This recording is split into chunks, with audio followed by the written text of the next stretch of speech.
everyone, today I am come up with two popular concepts like investing and trading. Let's understand what is it. Okay, then let's begin and let's start with what is investment.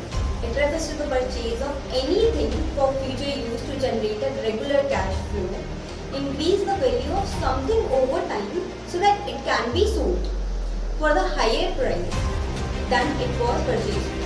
For example, we purchase a flat at rupees 40 lakh and rent it out at rupees 20 per month.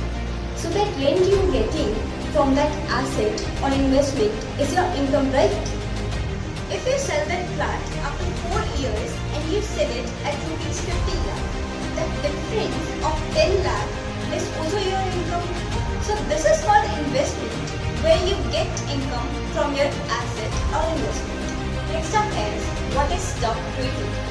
Trading is the activity of buying and selling of exchange or exchanging of goods or services between peoples, firms or countries through stock market tools like TradingView, IQ, Investing.com and a lot more.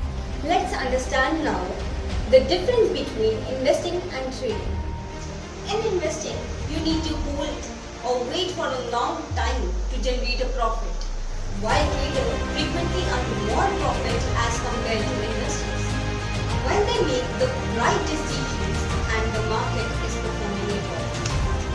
So if you want to earn more profit and want to do trading while learning, stay tuned with us for more informative videos and updates, and do like and share our videos and subscribe our channel.